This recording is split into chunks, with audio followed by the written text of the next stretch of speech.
നമസ്കാരം. ഈ വീഡിയോയിൽ നമ്മൾ ഡിസ്കസ് ചെയ്യുന്നത് റിഡംഷൻ ഓഫ് പ്രിഫറൻസ് ഷെയർസ് എന്ന ചാപ്റ്ററിലെ റിഡംഷൻ ഔട്ട് ഓഫ് പ്രോഫിറ്റ് എന്ന ഏരിയയിലെ പ്രോബ്ലമാണ്. കഴിഞ്ഞ ദിവസം നമ്മൾ redemption out of fresh new shares എന്നുള്ള ഏരിയയിലെ പ്രോബ്ലം അത് പാർട്ലി പെഡപ്പിനെ ഫുള്ളി പെഡപ്പാക്കി ചെയ്യുന്ന ഒരു പ്രോബ്ലം ഡിസ്കസ് ചെയ്തിട്ടുണ്ടായിരുന്നു. ആ വീഡിയോ കാണാത്തവർ ആ വീഡിയോ ആദ്യം കാണുക. നമ്മൾ ഇന്ന് നോക്കുന്നത് റിഡംഷൻ ഔട്ട് ഓഫ് പ്രോഫിറ്റ്, അതായത് നമ്മൾ റിഡീം ചെയ്യുന്നത് പ്രോഫിറ്റിൽ നിന്നുള്ള ഫണ്ട് ഉപയോഗിച്ചുകൊണ്ടാണ് എങ്കിൽ എങ്ങനെയാണ് ജേർണൽ എൻട്രീസ് വരിക എന്നുള്ളതാണ്. അപ്പം നമ്മൾ ഓൾറെഡി പറഞ്ഞിട്ടുണ്ടായിരുന്നു, ഏതൊരു ക്വസ്റ്റ്യൻ കിട്ടിക്കഴിഞ്ഞാലും നമ്മൾ ആദ്യം വായിച്ച് ഉടനെ മനസ്സിലാക്കേണ്ടത് അത് റിഡംഷൻ ഔട്ട് ഓഫ് പ്രോഫിറ്റ് ആണോ, അതോ ഔട്ട് ഓഫ് ഫ്രഷ് ഇഷ്യൂ ആണോ, അതോ എന്താണ് കമ്പൈൻഡ് മെത്തേഡ് ആണോ, അത് റിഡംഷൻ ഔട്ട് ഓഫ് പ്രോഫിറ്റും അതുപോലെ തന്നെ എന്താണ് ഫ്രഷ് ഇഷ്യൂ കൂടി ചേർന്നിട്ടുള്ള പ്രോബ്ലം ആണോ എന്ന് മനസ്സിലാക്കണം. പിന്നെ അതോടൊപ്പം തന്നെ എന്ത് ചെയ്യണം, നമ്മൾ തിരിച്ചറിയേണ്ടത് ഇത് പാർട്ട്ലി പേഡപ്പ് ആണോ ഫുള്ളി പേഡപ്പ് ആണോ എന്ന് നമ്മൾ തിരിച്ചറിയണം. കാരണം പാർട്ട്ലി പേഡപ്പ് ആണെങ്കിൽ അതിന് ഫുള്ളി പേഡപ്പ് ആക്കിയതിനു ശേഷമായിരിക്കണം എന്ത് ചെയ്യേണ്ടത്, റിഡംഷനുമായി ബന്ധപ്പെട്ട ജേർണൽ എൻട്രീസ് എഴുതേണ്ടത് തന്നെ. ഓക്കെ, അപ്പോൾ അത്രയും കാര്യങ്ങൾ നമ്മൾ ആദ്യം നോക്കിയതിന് ശേഷം വേണം പ്രോബ്ലത്തിലേക്ക് പോകാൻ, മീൻസ് ആൻസറിലേക്ക് പോകാൻ. ഓക്കെ, അപ്പോൾ ക്വസ്റ്റ്യൻ നോക്കാം.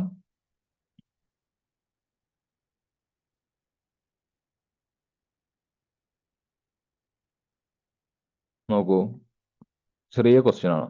Okay, the following extract from balance sheet of Sun limited as at 31st December 2020 is given to you. അതായത് നമുക്ക് ഒരു ബാലൻസ് ഷീറ്റിൽ നിന്ന് എടുത്തിട്ടുള്ള കുറച്ച് ഇൻഫർമേഷൻ ആണ് തന്നിട്ടുള്ളത്. 31/12/2020 ഒരു ബാലൻസ് ഷീറ്റ്, അതിൽ നിന്ന് എടുത്തിട്ടുള്ള കുറച്ച് ഇൻഫർമേഷൻ നമുക്ക് തന്നിട്ടുണ്ട്. അത് ഉപയോഗിച്ചിട്ടാണ് നമ്മൾ പ്രോബ്ലം ചെയ്യുന്നത്. Okay, share capital equity share capital ഉണ്ട്, അതുപോലെ തന്നെ പ്രിഫറൻസ് ഷെയർ ക്യാപിറ്റൽ ഉണ്ട്. Equity share capital 10,000 equity shares of rupees 10 each 1 lakh, 10,000 8% preference share of rupees 10 each 1 lakh. Then capital reserve ഉണ്ട് 50,000, general reserve ഉണ്ട് 30,000, profit and loss ഉണ്ട്, surplus ആണ് 85,000.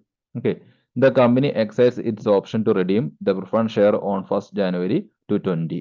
Give journal entries to record the redemption. അപ്പോൾ ഈ redemption record ചെയ്യാൻ ആവശ്യമായ journal entries ചെയ്താണ് പറഞ്ഞിട്ടുള്ളത്. ഏത് മെത്തേഡാണ്? റിഡംഷൻ ഔട്ട് ഓഫ് പ്രോഫിറ്റ് ആണ്. അപ്പോൾ നമുക്കറിയാം, റിഡംഷൻ ഔട്ട് ഓഫ് പ്രോഫിറ്റ് ചെയ്യണമെങ്കിൽ നമുക്ക് റെഡീം ചെയ്യാൻ എത്ര എമൗണ്ട് ആവശ്യമുണ്ട് എന്ന് നമ്മൾ ആദ്യം തീരുമാനിക്കണം. അപ്പോൾ റെഡീം ചെയ്യുമ്പോൾ എത്ര എമൗണ്ട് ആവശ്യമുണ്ടോ അത്രയും എമൗണ്ടിന് ആവശ്യമായിട്ടുള്ള പ്രോഫിറ്റ് നമ്മുടെ കയ്യിൽ, അല്ല അക്യുമുലേറ്റഡ് പ്രോഫിറ്റ് അല്ലെങ്കിൽ ഡിവിസിബിൾ പ്രോഫിറ്റ് നമ്മുടെ കയ്യിലുണ്ടോ എന്ന് നമ്മൾ ക്വസ്റ്റ്യനിൽ നോക്കണം. ഓക്കെ, അപ്പോൾ ഇവിടെ നോക്കി നമുക്ക് എത്ര എമൗണ്ട് റെഡീം ചെയ്യാൻ ആവശ്യമുണ്ട്. എമൗണ്ട് റിക്വയർഡ് ഫോർ റിഡംഷൻ, അതായത് നമ്മൾ റെഡീം ചെയ്യുന്നത് ഏതാണ്, ഈ 10,000 8% പ്രിഫറൻസ് ഷെയറിനെയാണല്ലോ റെഡീം ചെയ്യുന്നത്. അപ്പോൾ ഇവിടെ റിഡംഷൻ അറ്റ് പ്രീമിയം അങ്ങനെ ഒന്നും പറയാത്തത് കൊണ്ട് നമുക്ക് റെഡീം ചെയ്യാൻ ആവശ്യമായ എമൗണ്ട് എന്ന് പറയുന്നത് എന്താണ്, 10,000 into 10, which means 1 lakh rupees ആണ് നമുക്ക് റെഡീം ചെയ്യാൻ ആവശ്യമായിട്ടുള്ള എമൗണ്ട് എന്ന് പറയുന്നത്. ഓക്കെ, നമുക്ക് ഇവിടെ അവൈലബിൾ ആയിട്ടുള്ള ഡിവിസിബിൾ പ്രോഫിറ്റ് എന്ന് പറയുമ്പോൾ നമുക്കിവിടെ റിസർവ്, ക്യാപിറ്റൽ റിസർവ് ഉണ്ട്, ജനറൽ റിസർവ് ഉണ്ട്, പ്രോഫിറ്റ് ആൻഡ് ലോസ് എമൗണ്ട് ഉണ്ട്. ഓക്കെ, അപ്പൊ ഇതിൽ നമുക്ക് ഓൾറെഡി നമ്മൾ എന്താണ് തിയറി പോർഷൻസ് പറഞ്ഞ സമയത്ത് പറഞ്ഞിരുന്നു, ക്യാപിറ്റൽ റിസർവിൽ നിന്നുള്ള എമൗണ്ട് നമ്മൾ എന്തിന് എടുക്കാറില്ല, റെഡീം ചെയ്യാൻ വേണ്ടി എടുക്കാറില്ല. ക്യാപിറ്റൽ പ്രോഫിറ്റ് നമ്മൾ എടുക്കാറില്ല. ഓക്കെ, ആ കാര്യം നമ്മൾ ശ്രദ്ധിക്കണം. അപ്പൊ ക്യാപിറ്റൽ ഇതൊഴികെ നമുക്ക് ഇവിടെ ബാക്കി എത്ര വരുന്നുണ്ട്, ജനറൽ റിസർവിൽ 30,000 ഉണ്ട്, പ്രോഫിറ്റ് ആൻഡ് ലോസിൽ 85,000 ഉണ്ട്. മൊത്തം 1,15,000 രൂപ നമ്മുടെ കയ്യിലുണ്ട്. ഓക്കെ, അപ്പം നമുക്ക് ആവശ്യമുള്ളത് 1 lakh rupees ആണ്. അപ്പോൾ നമുക്ക് എന്താണ്, റിഡംഷൻ ഔട്ട് ഓഫ് പ്രോഫിറ്റ് ചെയ്യാൻ ആവശ്യമായ എമൗണ്ട് നമ്മുടെ കയ്യിലുണ്ട്. ഓക്കെ, അപ്പം ഇത് നമുക്ക് മനസ്സിലായി, ക്വസ്റ്റ്യൻ വായിച്ചപ്പോൾ തന്നെ നമുക്ക് മനസ്സിലായി. ഓക്കെ, ഇനി നമുക്ക് എന്ത് ചെയ്യാം, അതിനുള്ള ജേർണൽ എൻട്രീസ് എഴുതാം. ക്ലിയർ? അപ്പോൾ ഏറ്റവും ആദ്യം ചെയ്യേണ്ട ജേർണൽ എൻട്രീസ് എന്ന് പറഞ്ഞാൽ എന്തിനുള്ള എൻട്രി ആണ്? ഒന്നാമത്തെ എൻട്രി എന്തിനുള്ളതാണ്? നമ്മൾ പറഞ്ഞിരുന്നു, ഇങ്ങനെ ഒരു ക്വസ്റ്റ്യൻ കിട്ടി കഴിഞ്ഞിട്ടുണ്ടെങ്കിൽ ഇത് പാർട്ട്ലി പേഡപ്പ് ആണോ ഫുള്ളി പേഡപ്പ് ആണോ എന്ന് നോക്കണം എന്ന് പറഞ്ഞിരുന്നു അല്ലേ.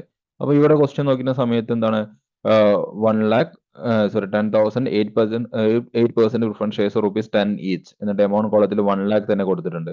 അപ്പോൾ ഒരു 10,000 പ്രിഫറൻസ് ഷെയർ 10 രൂപ വെച്ചിട്ട് നോക്കുമ്പോൾ 10,000 into 10 1 lakh തന്നെയാണ് വരുന്നത് അല്ലേ. അപ്പോൾ അത് ഫുള്ളി കോൾഡ് അപ്പ് ആണ്, ഫുൾ എമൗണ്ട് നമുക്ക് ലഭിച്ചിട്ടുള്ളതാണെന്ന് നമുക്ക് മനസ്സിലാവും. അപ്പോൾ ചില പ്രോബ്ലങ്ങൾ എങ്ങനെ കാണാം, 10,000 8% preference share of rupees 10 each, then 8 called up അല്ലെങ്കിൽ 6 കോൾഡ് അപ്പ് എന്നൊക്കെ കാണും. അപ്പൊ അങ്ങനെയുള്ള കേസിൽ അതെന്താണ്, അത് പാർട്ട്ലി പേഡ് അപ്പ് ഷെയർ ആണ്. ഈ കേസിൽ അത് ഫുള്ളി പേഡ് അപ്പ് ആണ് എന്ന് നമുക്ക് മനസ്സിലായി. ഓക്കെ, അതുകൊണ്ട് എന്തിനുള്ള എൻട്രി വേണ്ട, ഫസ്റ്റ് എൻട്രി ആയിട്ട് നമ്മൾ ഉപയോഗിക്കുന്ന എന്താണ്, പാർട്ട്ലി പേഡ് അപ്പിനെ ഫുള്ളി പേഡ് അപ്പ് ആക്കുവാനുള്ള ജേർണൽ എൻട്രി വേണ്ട. അതായത് ഫൈനൽ കോൾ ഡ്യൂ ആക്കുക, ഫൈനൽ കോൾ എമൗണ്ട് റിസീവ് ചെയ്യുന്ന ജേർണൽ എൻട്രീസ് നമുക്ക് ഇവിടെ ആവശ്യമില്ല. ഓക്കെ. അപ്പൊ നമുക്ക് സെക്കൻഡ് സ്റ്റേജ് മുതൽ തുടങ്ങാം. അതായത് നമ്മൾ റെഡീം ചെയ്യാൻ ആവശ്യമായ ഫണ്ട് ഇത് ഔട്ട് ഓഫ് പ്രോഫിറ്റ് ആയതുകൊണ്ട് റെഡീം ചെയ്യാൻ ആവശ്യമായ ഫണ്ടിനെ നമ്മൾ എങ്ങോട്ട് മാറണം? നമ്മൾ റെഡീം ചെയ്യാൻ ആവശ്യമായ ഫണ്ടിന് ഈക്വൽ ആയിട്ടുള്ള എമൗണ്ടിനെ നമ്മൾ ക്യാപിറ്റൽ റിഡംഷൻ റിസർവ് അക്കൗണ്ടിലേക്ക് മാറ്റണം എന്നൊരു നിയമമുണ്ട്. എന്തുകൊണ്ടാണ്? റെഡീം ചെയ്യാൻ പോകുന്ന എമൗണ്ടിന് ഈക്വൽ ആയിട്ടുള്ള ഫണ്ട് എന്ന് പറയുമ്പോൾ ഫേസ് വാല്യൂന് ഈക്വൽ ആയിട്ടുള്ള ഫണ്ട് കേട്ടോ. റെഡീം ചെയ്യാൻ പോകുന്ന ഫേസ് വാല്യൂന് ഈക്വൽ ആയിട്ടുള്ള ഫണ്ട് ക്യാപിറ്റൽ റിഡംഷൻ റിസർവ് അക്കൗണ്ടിലേക്ക് മാറ്റണം. എന്തുകൊണ്ടാണ് അത് മാറ്റുന്നതെന്ന് വെച്ചിട്ടുണ്ടെങ്കിൽ നമ്മൾ പ്രോഫിറ്റ് ആൻഡ് ലോസ് അക്കൗണ്ടിൽ നിന്നും ഒരു ഹ്യൂജ് എമൗണ്ട് എടുത്തിട്ട് അല്ലെങ്കിൽ നമ്മുടെ പ്രോഫിറ്റിൽ നിന്ന് ഒരു ഹ്യൂജ് എമൗണ്ട് എടുത്തിട്ട് നമ്മൾ റെഡീം ചെയ്യുകയാണ്. ആ റെഡീം ചെയ്യുന്ന സമയത്ത് അത് ബിസിനസ്സിനെ എന്താണ് പിന്നെ ഭാവിയിൽ അത് അഡ്വൈസ് ആയിട്ട് എഫക്ട് ചെയ്യാതിരിക്കാൻ വേണ്ടിയാണ് നമ്മൾ കറസ്പോണ്ടിങ് എമൗണ്ട് എന്ത് ചെയ്യുന്നത് ക്യാപിറ്റൽ റിസർവിലേക്ക് മാറ്റുന്നത്. ഓക്കെ. അപ്പൊ ഏറ്റവും ആദ്യം ചെയ്യേണ്ടത് ആ എൻട്രി ആണ്. ഓക്കെ. അപ്പൊ ഇങ്ങനെ ഒരു പ്രോബ്ലം കിട്ടി കഴിഞ്ഞാൽ നമ്മൾ വർക്കിംഗ് ഓൺലി ജസ്റ്റ് ഒന്ന് നോക്കുക നമ്മൾ എത്ര എമൗണ്ട് വേണം എന്തിന് റിഡംഷന് വേണ്ടിയിട്ട്. അപ്പൊ ആദ്യം നമ്മൾ എന്ത് ചെയ്യുന്നു വർക്കിംഗ് നോട്ടിൽ എമൗണ്ട് റിക്വേർഡ് ഫോർ റിഡംഷൻ എത്രയാണ് നോക്കുക. എമൗണ്ട് റിക്വേർഡ് ഫോർ റിഡംഷൻ നമ്മളിപ്പോ പറഞ്ഞു കഴിഞ്ഞു എത്ര രൂപ വേണം നമുക്ക് 1 lakh rupees മതി. പക്ഷെ നമ്മളിങ്ങനെ എഴുതി നോക്കുക എമൗണ്ട് റിക്വേർഡ് ഫോർ റിഡംഷൻ. നമുക്ക് അതില് നമുക്ക് വേണ്ടത് ഫോർ എന്താണ് ഫോർ ഫേസ് വാല്യൂന് വേണ്ടിയിട്ട് നമുക്ക് വേണ്ടത് ഫോർ ഫേസ് വാല്യൂ എമൗണ്ടിന് നമുക്ക് വേണ്ട എത്രയാണ്? നമുക്ക് 10,000 പ്രിഫറൻസ് ഷെയർ ആണ് നമ്മൾ റെഡീം ചെയ്യുന്നത്. ഒരു ഡിബഞ്ചറിന്റെ വില 10 രൂപയാണ്. ഫേസ് വാല്യൂ റെഡീം ചെയ്യാൻ നമുക്ക് വേണ്ടത് 1 lakh rupees ആണ് നമുക്ക് വേണ്ടത്. ഓക്കെ. ദെൻ ഇനി ഈ പ്രോബ്ലത്തിൽ എന്താണ് റിഡംഷൻ പ്രീമിയത്തിനെ കുറിച്ച് പറയാത്തത് കൊണ്ട് നമുക്ക് ഇവിടെ അല്ലെങ്കിൽ എന്താണ് ഫോർ പ്രീമിയം ഓൺ റിഡംഷൻ എന്ന് പറഞ്ഞ് നമ്മൾ എഴുതേണ്ടി വരും. ആ പ്രോബ്ലത്തിൽ കഴിഞ്ഞ പ്രോബ്ലത്തിൽ നമ്മൾ കണ്ടു അല്ലെ? അവിടെ എന്തുണ്ടായിരുന്നു? അവിടെ റിഡംഷൻ പ്രീമിയം ഉണ്ടായിരുന്നു. പക്ഷേ ഈ പ്രോബ്ലത്തിൽ റെഡീം ചെയ്യുന്ന സമയത്ത് പ്രീമിയത്തിലാണ് റെഡീം ചെയ്യുന്നത് എന്ന് നമ്മളോട് പറഞ്ഞിട്ടില്ല. അതുകൊണ്ട് നമുക്ക് ഇപ്പോൾ ഇവിടെ റെഡീം ചെയ്യാൻ വേണ്ടിയിട്ടുള്ള എമൗണ്ട് എന്ന് പറയുന്നത് ഫേസ് വാല്യൂ പോർഷനുള്ള എമൗണ്ട് മാത്രം മതി. ഓക്കെ. അതായത് 1 lakh rupees ആണ് നമുക്കിവിടെ റെഡീം ചെയ്യുവാൻ വേണ്ടിയിട്ട് വരുന്നത്. ക്ലിയർ? അപ്പൊ ഈ 1 lakh rupees റെഡീം ചെയ്യുവാൻ വേണ്ടിയിട്ട് നമ്മുടെ കയ്യിൽ അവൈലബിൾ സോഴ്സ് ഏതാണ്? നമ്മളോട് ഇവിടെ പറഞ്ഞിട്ടുള്ളത് ഏതാണ്? ഏത് ഉപയോഗിച്ച് ചെയ്യാനാ പറഞ്ഞത്? നമ്മളോട് ഇവിടെ പറഞ്ഞിട്ടുള്ളത് റിഡംഷൻ ഔട്ട് ഓഫ് ഏതാ ചെയ്യാനുണ്ട്? റിഡംഷൻ ഔട്ട് ഓഫ് പ്രോഫിറ്റ് ആണ് ചെയ്യാൻ പറഞ്ഞിട്ടുള്ളത്. അപ്പൊ നമ്മുടെ കയ്യിൽ അവൈലബിൾ ആയിട്ടുള്ള സോഴ്സ് എന്ന് പറയുന്നത് ഒരു ക്വസ്റ്റ്യൻ നോക്കിയാൽ കാണാം. ക്യാപിറ്റൽ റിസർവ് ഉണ്ട്, ജനറൽ റിസർവ് ഉണ്ട്, പ്രോഫിറ്റ് ആൻഡ് ലോസ് അക്കൗണ്ട് ഉണ്ട്. ഇതിൽ ക്യാപിറ്റൽ റിസർവ് യൂസ് ചെയ്യാൻ പാടില്ല എന്ന് നമ്മൾ നമ്മുടെ നിയമത്തിൽ പറയുന്നുണ്ട്. അതുകൊണ്ട് നമുക്ക് ക്യാപിറ്റൽ റിസർവ് ഉപയോഗിക്കാൻ പറ്റില്ല. ബാക്കിയുള്ളതിൽ നമ്മൾ ഏറ്റവും ആദ്യം നമ്മൾ ഏതിൽ നിന്ന് എടുക്കുന്നു? നമ്മൾ സ്റ്റേറ്റ്മെന്റ് ഓഫ് പ്രോഫിറ്റ് ആൻഡ് ലോസിൽ നിന്ന് എടുക്കുന്നു. ഓക്കെ. ഏറ്റവും ആദ്യം അങ്ങനെ എടുക്കുക. അപ്പൊ ഏറ്റവും ആദ്യം നമ്മൾ statement of profit and loss അക്കൗണ്ടിൽ നിന്നും നമ്മൾ എന്ത് ചെയ്യുന്നു? ഒരു statement of profit and loss അക്കൗണ്ടിൽ നമുക്ക് ആവശ്യമുള്ള ഫുൾ എമൗണ്ട് ഉണ്ടോ? നമുക്ക് എത്ര ആവശ്യമുള്ളത്? നമുക്ക് 1 lakh ആവശ്യമുള്ളത്. Okay. Statement of profit and loss അക്കൗണ്ടിൽ നമുക്ക് ആവശ്യമുള്ളത് 1 lakh ആണ്. പക്ഷെ നമ്മുടെ statement of profit or loss അക്കൗണ്ടിൽ എത്രയുള്ളൂ? 85,000 ഉള്ളൂ അല്ലെ? 85,000. ഓക്കെ. അത് നമ്മൾ എടുത്തു. അത് പൂർണ്ണമായിട്ട് നമ്മൾ എടുക്കാം. പിന്നെ നമ്മൾ ഇതിൽ നിന്ന് എടുക്കും. പിന്നെ നമുക്ക് നോക്കിയാൽ ക്വസ്റ്റ്യൻ നോക്കിയാൽ കാണാൻ പറ്റും എന്താണ് ജനറൽ റിസർവിൽ ഒരു 30,000 ഉണ്ട്. ഓക്കെ. 30,000 രൂപ ജനറൽ റിസർവിലുണ്ട്. പക്ഷെ നമുക്ക് 30,000 രൂപയുടെ ആവശ്യമുണ്ടോ? ഇല്ല. നമുക്ക് ഇനി 1 lakh ആവാൻ എത്ര രൂപയുടെ ആവശ്യമുള്ളൂ? 15,000 രൂപയുടെ ആവശ്യമുള്ളൂ. അപ്പൊ ജനറൽ റിസർവിൽ നിന്നും നമുക്ക് ബാക്കി ആവശ്യമുള്ള 15,000 രൂപയും കൂടി നമ്മൾ എടുക്കുന്നു. ഓക്കെ. ജനറൽ റിസർവിൽ നിന്ന് നമ്മൾ എത്ര എടുത്തു? ബാക്കി നമുക്ക് ആവശ്യമുള്ള 15,000 കൂടി എടുക്കുന്നു. അപ്പൊ നോക്കുമ്പോൾ നമുക്ക് എത്ര എമൗണ്ട് ആണ് നമുക്ക് റിക്വയർഡ് ആയിട്ടുള്ളത്? 1 lakh. നമുക്ക് അവൈലബിൾ ആയിട്ടുള്ള എമൗണ്ട് 1 lakh കൃത്യമായിട്ട് നമുക്ക് ഇവിടെ അവൈലബിൾ ആണ്. സോ നമുക്ക് ഇനി നേരിട്ട് എന്ത് ചെയ്യാം? പ്രോബ്ലത്തിലേക്ക് പോവാം അല്ലെ? അപ്പോൾ ഏറ്റവും ആദ്യം എന്ത് ചെയ്യണം? നമ്മൾ ഏതിൽ നിന്നാണോ എടുക്കുന്നത് അതിന് ഈക്വൽ ആയിട്ടുള്ള എമൗണ്ട് എന്ത് ചെയ്യണം? CRR ക്യാപിറ്റൽ റിഡംഷൻ റിസർവ് അക്കൗണ്ടിലേക്ക് മാറ്റണം. അപ്പൊ നമ്മൾ ഏറ്റവും ആദ്യം എടുക്കുന്നത് ഏതിൽ നിന്നാണ്? നമ്മൾ statement of profit and loss അക്കൗണ്ടിൽ നിന്നാണ് എടുക്കുന്നത്. അപ്പൊ അതിന് കറസ്പോണ്ടിങ് ആയിട്ടുള്ള എമൗണ്ടിന് നമ്മൾ എങ്ങോട്ട് മാറ്റണം? CRR അക്കൗണ്ടിലേക്ക് മാറ്റണം. അപ്പൊ എന്താ എഴുതുക? Profit and loss statement of profit and loss account debtor. Then അതിൽ നിന്ന് നമ്മൾ എടുക്കുന്ന എത്രയാണ്? നമ്മുടെ കയ്യിൽ അതിൽ അവൈലബിൾ ആയിട്ടുള്ള എമൗണ്ട് തന്നത് 85,000 rupees ആണ്. അപ്പോൾ 85,000. ദെൻ നമുക്ക് അത് മാത്രം മതിയോ? പോരാ. നമുക്ക് റെഡീം ചെയ്യാൻ എത്ര എമൗണ്ട് വേണം? 1 lakh rupees വേണം. അപ്പൊ റെഡീം ചെയ്യാൻ പോകുന്ന ഫേസ് വാല്യൂന് ഈക്വൽ ആയിട്ടുള്ള എമൗണ്ടിനെ CRRലേക്ക് മാറ്റണം. അതാണല്ലോ. അപ്പോൾ statement of profit and loss അക്കൗണ്ടിൽ നിന്നും അതുപോലെ തന്നെ ജനറൽ റിസർവിൽ നിന്നും നമ്മൾ എന്ത് ചെയ്യുന്നു? ഫേസ് വാല്യൂന് ഈക്വൽ ആയിട്ടുള്ള എമൗണ്ടിനെ എങ്ങോട്ട് മാറ്റുന്നു? CRR അക്കൗണ്ടിലേക്ക് മാറ്റുന്നു. ഓക്കെ. അടുത്ത എൻട്രി എന്താണ്? General reserve statement of profit and loss account, debtor, general reserve account debtor,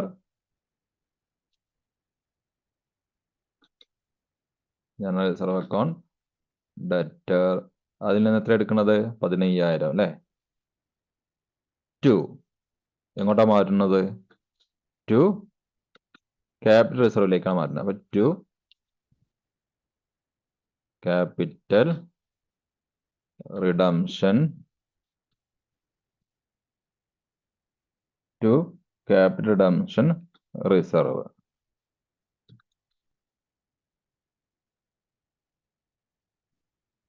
capital redemption reserve. Okay, CRRലേക്ക് നമ്മൾ മാറ്റുന്നു. എത്ര CRRലേക്ക് മാറ്റുന്നത്? 1 lakh rupees. Okay, entry clear ആണല്ലോ. അപ്പൊ എന്താണ് നരേഷൻ കൊടുക്കുക? നരേഷൻ കൊടുക്കുക എന്താണ്? Transfer of an amount equal to face value of shares redeemed അല്ലെ. റെഡീം ചെയ്യാൻ പോകുന്ന ഫേസ് വാല്യൂന് ഈക്വൽ ആയിട്ടുള്ള എമൗണ്ട് എന്ത് ചെയ്യുന്നു? നമ്മൾ ട്രാൻസ്ഫർ ചെയ്യുന്നു. Face value of shares redeemed. Okay, transfer of an amount equal to എന്താണ്? Face value of shares redeemed. എങ്ങോട്ട് ട്രാൻസ്ഫർ ചെയ്യുന്നത്? അത് ഇതാണല്ലോ. എങ്ങോട്ട് ട്രാൻസ്ഫർ ചെയ്യുന്നത്? ടു CRR അല്ലെ. CRR അക്കൗണ്ടിലേക്ക് ട്രാൻസ്ഫർ ചെയ്യുന്നു. ടു CRR അക്കൗണ്ടിലേക്ക് നമ്മൾ ട്രാൻസ്ഫർ ചെയ്യുന്നു. ഓക്കെ, അപ്പൊ ഒന്നാമത്തെ ജേർണൽ എൻട്രി ഇതാണ്. എന്താണ്? നമുക്ക് റെഡീം ചെയ്യാൻ ആവശ്യമായ എമൗണ്ടിന്റെ ഫേസ് വാല്യൂന് ഈക്വൽ ആയിട്ടുള്ള എമൗണ്ടിനെ നമ്മൾ ക്യാപിറ്റൽ റിഡംഷൻ റിസർവ് അക്കൗണ്ടിലേക്ക് ട്രാൻസ്ഫർ ചെയ്യുക. ഫസ്റ്റ് എൻട്രി അതാണ്. അപ്പോൾ നമുക്ക് റെഡീം ചെയ്യാൻ ആവശ്യമായ എമൗണ്ട് ആയി.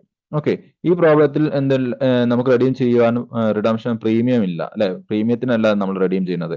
പ്രീമിയത്തിലാണ് റെഡീം ചെയ്യുന്നത്. എന്ത് ചെയ്യണം? ആ പ്രീമിയം നമ്മൾ എന്ത് ചെയ്യണം? ഇതുപോലെ statement of profit and loss അക്കൗണ്ടിൽ നിന്നോ അല്ലെങ്കിൽ സെക്യൂരിറ്റി പ്രീമിയത്തിൽ നിന്നോ അല്ലെങ്കിൽ ജനറൽ റിസർവിൽ നിന്നോ എന്ത് ചെയ്യണം? പ്രീമിയം ഓൺ റിഡംഷൻ അക്കൗണ്ടിലേക്ക് ട്രാൻസ്ഫർ ചെയ്യണം. നമ്മൾ റെഡീം ചെയ്യാൻ വേണ്ടി ഉപയോഗിക്കേണ്ട പ്രീമിയത്തിനെ ആദ്യം അങ്ങനെ ട്രാൻസ്ഫർ ചെയ്യുന്ന ഒരു എൻട്രി എഴുതണം. പക്ഷേ ഈ പ്രോബ്ലത്തിൽ അങ്ങനെ ഒരു സംഭവം ഇല്ലാത്തത് കൊണ്ട് നമുക്ക് നേരെ റിഡംഷൻ ഡ്യൂ ആക്കുന്ന എൻട്രി എഴുതാം. അതുപോലെ തന്നെ എന്ത് ചെയ്യാം? റിഡംഷന്റെ പേയ്മെന്റ് എൻട്രി കാണിക്കാം. ഓക്കെ, അപ്പോൾ റിഡംഷൻ ഡ്യൂ ആക്കാനുള്ള എൻട്രി എന്താണ്? നമുക്കറിയാം അല്ലെ. എന്താ റിഡംഷൻ ഡ്യൂ ആക്കാനുള്ളത്? നമ്മൾ ഈ നിലവിലുള്ള പ്രിഫറൻസ് ഷെയർ ഹോൾഡറെ, എത്ര പ്രിഫറൻസ് ഷെയർ ഹോൾഡർ ഉണ്ടാവുക? 10,000 അല്ലെ. 10,000 8% പ്രിഫറൻസ് ഷെയർസ് ആണ് നമ്മൾ റെഡീം ചെയ്യുന്നത്. അപ്പൊ നിലവിലുള്ള 10,000 പ്രിഫറൻസ് ഷെയർ ഹോൾഡർക്ക് നമ്മൾ അവരുടെ എമൗണ്ട് ആയിട്ടുള്ള 1 lakh rupees അവർക്ക് തിരിച്ചു കൊടുക്കുകയാണ്. അപ്പോൾ ഇപ്പോൾ ലയബിലിറ്റി ആണ് പ്രിഫറൻസ് ഷെയർ ക്യാപിറ്റൽ എന്ന് പറയുന്നത്. അപ്പോൾ ഇപ്പോൾ നിലവിൽ ലയബിലിറ്റിനെ ക്യാൻസൽ ചെയ്യാൻ ലയബിലിറ്റിയുടെ സ്വാഭാവിക എൻട്രി എന്താണ്? ക്രെഡിറ്റ് എൻട്രി ആണ് അല്ലെ. ഓൾ ലയബിലിറ്റീസ് എന്താ ചെയ്യാം? ക്രെഡിറ്റ് ചെയ്യാം അല്ലെ. നമ്മൾ അന്ന് പറഞ്ഞിരുന്നു ഡെഡും ക്ലിക്കും എന്നുള്ള ഒരു കൺസെപ്റ്റ് പറഞ്ഞിരുന്നു അല്ലെ. ഡെഡ് ക്ലിക്ക് അല്ലെ. ക്ലിക്ക് എന്ന് പറഞ്ഞ എന്താണ്? C means capital, C means credit ചെയ്യേണ്ടത് ഏതൊക്കെയാണ്? ലയബിലിറ്റി, ഇൻകം, ക്യാപിറ്റൽ അല്ലെ. അപ്പൊ ഇത് ക്യാപിറ്റൽ ആണ്. അപ്പൊ ഈ ക്യാപിറ്റൽ ക്യാൻസൽ ചെയ്യുന്നത് കൊണ്ട് എന്ത് ചെയ്യണം? ക്രെഡിറ്റിൽ ഉണ്ടായിരുന്ന ക്യാപിറ്റലിനെ നമ്മൾ ഡെബിറ്റ് ചെയ്യണം. അതാണ് അത് നമുക്കറിയാം, നമ്മൾ പഠിച്ചതാണ്. അപ്പൊ എന്ത് ചെയ്യണം? ഈ ക്യാപിറ്റൽ എന്ന് പറയുന്നത് എന്താണ്? എത്ര? 8% പ്രിഫറൻസ് ഷെയർ ആണ് അല്ലെ. അപ്പൊ നമ്മൾ ക്യാൻസൽ ചെയ്യാൻ വേണ്ടിയിട്ട് അതിനെ ഡെബിറ്റ് ചെയ്യുന്നു. എന്ത് കൊടുക്കുക? 8%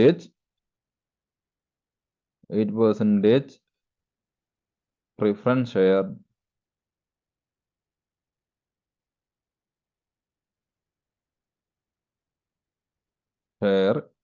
capital account debtor. 8% preference share capital account debtor, അതായത് പ്രിഫറൻസ് ഷെയർ ക്യാപിറ്റലിൽ നിന്നുള്ള എമൗണ്ട് നമ്മൾ തിരിച്ചു കൊടുക്കുകയാണ്. ഓക്കെ, ആർക്കാ തിരിച്ചു കൊടുക്കുന്നത്? ആ ക്യാപിറ്റൽ ഹോൾഡ് ചെയ്യുന്ന ഹോൾഡേഴ്സിനാണ്. അപ്പോ 8% preference share capital account debtor to ആരാണ്? Preference share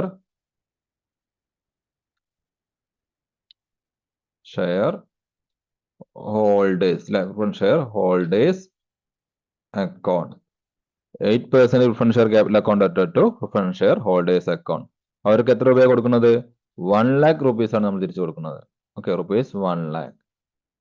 clear? 1 lakh അവിടെ കാണിക്കുക. rupees 1 lakh. നരേഷൻ എന്താ കൊടുക്കുക?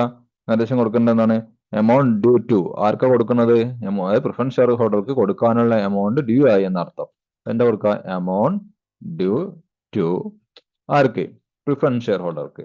Amount due to preference share holder. Amount due to preference share holders. Preference share ഹോൾഡേഴ്സിന് കൊടുക്കാനുള്ള എമൗണ്ട് കൊടുക്കാനുണ്ടെന്ന് പറഞ്ഞ് നമ്മൾ ഇവിടെ എഴുതി കഴിഞ്ഞു. ഓക്കെ, അപ്പം ഇതാണ് അതിന്റെ നരേഷൻ വരുന്നത്. അപ്പൊ ഇനി എന്ത് ചെയ്യണം? മൂന്നാമത്തെ എൻട്രി എന്താ? ഇപ്പൊ നമ്മൾ കൊടുക്കാനുണ്ടെന്ന് പറഞ്ഞ് എഴുതി. ഇനി കൊടുക്കാനുള്ളത് കൊടുക്കണം. കൊടുക്കാനുള്ളത് കൊടുക്കുന്ന സമയത്ത് വരുന്ന എൻട്രി എന്താണ്? എന്താ എൻട്രി വരിക? അതായത് പേയ്മെന്റ് എൻട്രി. വളരെ സിമ്പിൾ ആണ് പേയ്മെന്റ് എൻട്രി അല്ലെ? എന്താ വരിക? ഇപ്പൊ ഓൾറെഡി നമ്മൾ കൊടുക്കാനുണ്ടെന്ന് പറഞ്ഞ് പ്രിഫറൻസ് ഷെയർ ഹോൾഡറെ ക്രെഡിറ്റ് ചെയ്ത് വെച്ചു. ഇപ്പൊ പ്രിഫറൻസ് ഷെയർ ഹോൾഡർ എന്താണ്? നമ്മുടെ ക്രെഡിറ്റർ ആണ്. അത് നമ്മുടെ ലയബിലിറ്റി ആണ്. കൊടുക്കാനുള്ളത് കൊണ്ട് ഉണ്ട് എന്ന് പറഞ്ഞ് എഴുതി വെച്ചത് കൊണ്ട് അത് നമ്മുടെ ലയബിലിറ്റി ആയി. ഇനി ആ ലയബിലിറ്റി നമ്മൾ തീർക്കുകയാണ്, ഡിസ്ചാർജ് ചെയ്യാണ്. അപ്പൊ എന്ത് ചെയ്യണം? പ്രിഫറൻസ് ഷെയർ ഹോൾഡർ അക്കൗണ്ട് അറ്റർ ടു അല്ലെ? പ്രിഫറൻസ് ഷെയർ ഹോൾഡർ അക്കൗണ്ട് അറ്റർ ടു എന്ത് ചെയ്യണം? ബാങ്ക് എന്ന് എഴുതണം. കാരണം എന്താണ്? നമ്മൾ പണം അവർക്ക് നൽകുന്നു. അപ്പൊ എന്താ എൻട്രി വരിക? Preference share holder account debtor to. എങ്ങനെ നൽകുന്നത്? ക്യാഷ് ആയിട്ടാണ്. To bank. Preference share holder account debtor to bank account. Preference share holder account debtor to bank account. എത്രയാണ്? സെയിം എമൗണ്ട് 1 lakh rupees തന്നെ. കാരണം നമുക്ക് എത്രയാണ് നമ്മൾ ഡ്യൂ ആക്കി വെച്ചത്? പ്രിഫറൻസ് ഷെയർ ഹോൾഡർ പേരിൽ ഡ്യൂ ആക്കി വെച്ചത് അതാണ് നമ്മൾ കൊടുക്കുക. അപ്പൊ നമ്മളിവിടെ ഡ്യൂ ആക്കി വെച്ച എത്ര എമൗണ്ട് ആണ്? 1 lakh rupees ആണ്. സോ 1 lakh rupees അയാൾക്ക് പേയ്മെന്റ് ചെയ്യുന്നു. ഓക്കെ, അപ്പൊ നരേഷൻ എന്ത് കൊടുക്കും? നരേഷൻ എന്താണ് ഇവിടെ സംഭവിച്ചത്? പേയ്മെന്റ് ആണ് അല്ലെ? ആർക്കാ പേയ്മെന്റ് നടത്തിയത്? പ്രിഫറൻസ് ഷെയർ ഹോൾഡർക്കാണ്. അപ്പൊ എന്താണ് നരേഷൻ കൊടുക്കുക? പേയ്മെന്റ് മെയ്ഡ് ടു ആർക്ക്? പ്രിഫറൻസ് ഷെയർ ഹോൾഡർ അല്ലെ? Payment made to preference share holder. Okay, വളരെ സിമ്പിൾ അല്ലേ? വളരെ സിമ്പിൾ പ്രോബ്ലം ആണിത്. അപ്പൊ ഇത് ഏതാ മെത്തേഡ്? ഇത് റിഡംഷൻ ഔട്ട് ഓഫ് പ്രോഫിറ്റ് ആണ് ഈ പ്രോബ്ലം. നമ്മൾ കഴിഞ്ഞു, ജനറൽ എൻട്രീസ് കഴിഞ്ഞു. 3 ജനറൽ എൻട്രീസേ വന്നിട്ടുള്ളൂ. ചിലപ്പോൾ ഇതിനേക്കാൾ എക്സ്ട്രാ 2 ജനറൽ എൻട്രീസും കൂടി ചിലപ്പോൾ ഈ പ്രോബ്ലത്തിൽ വരാൻ സാധ്യതയുണ്ട്. എപ്പോഴാണ് വരിക? അത് പാർട്ട്ലി പേഡപ്പ് ആണെങ്കിൽ. പാർട്ട്ലി പേഡപ്പ് എന്ന് പറഞ്ഞപ്പോൾ എന്താണ്? ഞാൻ ഈ ഒരു പ്രോബ്ലത്തിൽ പാർട്ട്ലി പേഡപ്പ് ആയിട്ട് എങ്ങനെയാ മാറുക? അതായത് ഇപ്പോ ഇവിടെ 10,000 8% preference shares ₹10 each ₹8 called up എന്ന് പറഞ്ഞിട്ട് ഇവിടെ 80,000 തരികയാണ്, 80,000 രൂപ തരികയാണ്. അപ്പൊ അതെന്താണ്? പാർട്ട്ലി പേഡപ്പ് ആണ്. അത് പാർട്ട്ലി പേഡപ്പ് പറഞ്ഞാൽ ഇനി അതിൽ നിന്ന് നമുക്ക് 2 രൂപ കൂടി കിട്ടാനുണ്ട്. അപ്പൊ എന്ത് ചെയ്യണം? ആ 2 രൂപ ഫൈനൽ കോൾ ചെയ്യാനുള്ള ജനറൽ എൻട്രി എഴുതണം. ഓക്കെ, ഫൈനൽ കോൾ ഡ്യൂ ആക്കുക, ഫൈനൽ കോളിന്റെ എമൗണ്ട് റിസീവ് ചെയ്യാം. ആ 2 എൻട്രിയും കൂടി അങ്ങനെയുള്ള ഒരു പ്രോബ്ലം ആണെങ്കിൽ വരും. ഓക്കെ, അപ്പൊ നമ്മൾ ആ തരത്തിലുള്ള പ്രോബ്ലം നമ്മൾ നേരത്തെ ഡിസ്കസ് ചെയ്തിട്ടുണ്ട്. പക്ഷെ അത് ഫസ്റ്റ് ഇഷ്യൂവിന്റെ പ്രോബ്ലം ആണ്. ഏത് പ്രോബ്ലം ആയാലും എന്താണ്? ഈ പാർട്ട്ലി പേഡപ്പിന് ഫുള്ളി പേഡപ്പൊക്കെയുള്ള എൻട്രി എന്താണ്? ഫൈനൽ കോൾ ഡ്യൂ ആക്കുക, അതിന്റെ റെസിപ്റ്റ് കാണിക്കുക എന്നുള്ളതാണ്. ഓക്കെ, അപ്പം പ്രോബ്ലം ഒന്ന് നിങ്ങൾ വർക്ക്ഔട്ട് ചെയ്ത് നോക്കുക. വളരെ സിമ്പിൾ പ്രോബ്ലം ആണ്. ഓക്കെ, പിന്നെ ഇതിൽ ക്യാപിറ്റൽ റിസർവ് എടുക്കില്ല എന്ന് പറഞ്ഞു. അത് നിങ്ങൾ ശ്രദ്ധിക്കണം. ആ ഭാഗം കൂടി നിങ്ങൾ ശ്രദ്ധിക്കുക കേട്ടോ. ക്യാപിറ്റൽ റിസർവിന്റെ കേസിൽ എന്താണ്? ക്യാപിറ്റൽ റിസർവിന്റെ കേസിൽ എന്താണ്? അതായത് നോട്ട് ശ്രദ്ധിക്കൂ. It is desirable to use profit or loss first for the purpose of CRR. അപ്പൊ CRRന് ക്യാൻസൽ ചെയ്യാൻ അല്ലെ CRRലേക്ക് ട്രാൻസ്ഫർ ചെയ്യാൻ വേണ്ടി ഏറ്റവും ആദ്യം ഉപയോഗിക്കേണ്ടത് ക്വസ്റ്റ്യനിൽ പ്രോഫിറ്റ് ആൻഡ് ലോസ് സ്റ്റേറ്റ്മെന്റിൽ എന്തെങ്കിലും എമൗണ്ട് ഉണ്ടെങ്കിൽ അതാണ്. Okay, hence profit or loss has been utilised first and balance has been taken from general reserve. അതിനുശേഷം നമുക്ക് ബാലൻസ് എന്തെങ്കിലും ആവശ്യമുണ്ട് എങ്കിൽ അത് നമുക്ക് ജനറൽ റിസർവ് നിന്ന് എടുക്കാം. Okay, capital reserve is not available for this purpose. നമുക്ക് എന്താണ്? ഈ CRRലേക്ക് എമൗണ്ട് മാറ്റുവാൻ വേണ്ടിയിട്ട് ക്യാപിറ്റൽ റിസർവ് എടുക്കാൻ പറ്റില്ല. കാരണം എന്താണ്? ക്യാപിറ്റൽ റിഡംഷൻ റിസർവ് എന്ന് പറയുന്നതും എന്താണ്? CRRും ക്യാപിറ്റൽ റിസർവ് എന്നൊക്കെ പറയുന്നത് എന്താണ്? ഒരു ക്യാപിറ്റൽ പ്രോഫിറ്റ് ആയിട്ടാണ് ട്രീറ്റ് ചെയ്യുന്നത്. അപ്പൊ ക്യാപിറ്റൽ പ്രോഫിറ്റിൽ നിന്ന് എടുത്ത് ക്യാപിറ്റൽ പ്രോഫിറ്റിലേക്ക് ട്രാൻസ്ഫർ ചെയ്യുക എന്ന് പറഞ്ഞാൽ ലോജിക്കലി കറക്റ്റ് അല്ല. അപ്പൊ അതാണ് അപ്പോൾ നമ്മൾ ഇന്ന് റവന്യൂ പ്രോഫിറ്റിൽ നിന്നും എന്ത് ചെയ്യുന്നു? ക്യാപിറ്റൽ പ്രോഫിറ്റിലേക്ക് കൺവേർട്ട് ചെയ്യാണ് ഇവിടെ ചെയ്യുന്നത് ഈ പ്രോസസ്സിലൂടെ. അപ്പോൾ ക്യാപിറ്റൽ പ്രോഫിറ്റിൽ നിന്നും ക്യാപിറ്റൽ പ്രോഫിറ്റിലേക്ക് മാറ്റുന്നത് ലോജിക്കലി കറക്റ്റ് അല്ലാത്തത് കൊണ്ടാണ് നമ്മൾ എന്ത് ചെയ്യുന്നത്? ക്യാപിറ്റൽ റിസർവിനെ ക്യാപിറ്റൽ റിഡംഷൻ റിസർവിലേക്ക് ട്രാൻസ്ഫർ ചെയ്യാൻ വേണ്ടിയിട്ട് എടുക്കാത്തത്. ഓക്കെ, അപ്പൊ ആ ഒരു കാര്യം നിങ്ങളുടെ മൈൻഡിൽ എപ്പോഴും ഉണ്ടാവണം. ഓക്കെ, അപ്പോൾ പ്രോബ്ലം ഒന്നും കൂടി വർക്ക്ഔട്ട് ചെയ്ത് നോക്കുക. എന്തെങ്കിലും ഡൗട്ട് ഉണ്ടെങ്കിൽ ചോദിക്കുക. ശരി.